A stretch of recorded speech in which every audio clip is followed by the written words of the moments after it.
Hello, हाय, कसे आहात सगळे? I hope you all are good. आणि मी पण मजेत. सो काल रात्री मला हेडेकचा प्रॉब्लेम होत होता खूप, आणि त्याच्यामुळे मी खूप जास्त ऑइलिंग केलेलं आहे आणि केलं होतं सॉरी. सो त्याच्यामुळे मला खूप छान असं रिलॅक्स फील झालं आणि खूप छान झोप आली. म्हणून इग्नोर माय हेअर्स. बट जेव्हा मी नॉर्मल विदाऊट इफेक्ट माझा फेस पाहिला, छानच होता. ऑफकोर्स मी छानच आहे, असं काही एकदम टवकाडून नका बघा की काय बोलणार आहे. आपण जेव्हा स्वतःवर प्रेम करतो तेव्हाच लोक आपल्यावरती प्रेम करतात. म्हणून मला तर मी खूप आवडते बाबा, with effect and also without effect. So effect apply केल्यानंतर मी जास्त सुंदर दिसते, यू कॅन सी. आणि विदाऊट इफेक्ट पण मी बनवेल ऑफकोर्स व्हिडिओ, तेव्हाही मी सुंदरच दिसणार आहे. So don't dare to tell me की मी सुंदर नाहीये. मला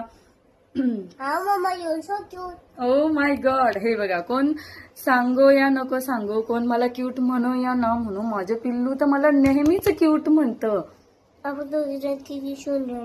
हो ना, माझं पिल्लू किती क्यूट दिसतंय. मम्मा कशी दिसते?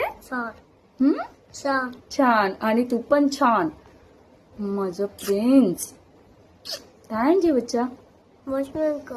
रोज डेली माझ्या पिल्लूची एक कॉम्प्लिमेंट असते माझ्यासाठी की मम्मा यू आर सो क्यूट. मम्मा यू आर सो क्यूट, तू माझ्यासाठी किती करते. अरे, हे त्याची पद्धत आहे लाड करायची. असं असं मी त्याला करते ना. माझे बच्चा, थँक्यू. बस.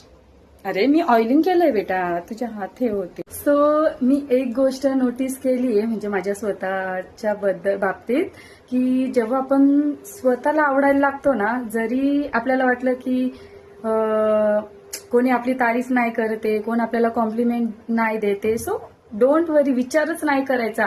स्वतःला स्वतः कॉम्प्लिमेंट देऊन द्यायचं की वाव, मी किती छान दिसते. विदाऊट इफेक्ट जर तुम्ही स्वतःला पसंत करतायत तर खूप मोठी गोष्ट आहे, म्हणजे नाही का. आपण कसेही असू दे, प्रत्येकामध्ये काही ना काही प्रॉब्लेम असतो. ओके, सो आपण असं घेऊन बसलो ना की माझ्यामध्ये ही कमी आहे, ती कमी आहे, ती कमी आहे. प्रत्येकामध्ये कमी असते. गॉडने कोणालाही परफेक्ट असं बनवलेलं नाहीये. सो कोणताही विचार न करता स्वतःवरती प्रेम करायला शिका. लाईफ ही एकदाच भेटते. ज्या गोष्टीत आपल्याला हॅपीनेस भेटतोय ती गोष्ट करा स्वतःसाठी. मग लिटरली ते सेल्फी असू द्या, किंवा कुठे वॉक करणं, किंवा असं रॅन्डमली कुठेतरी जाणं, बाहेर राईड करणं.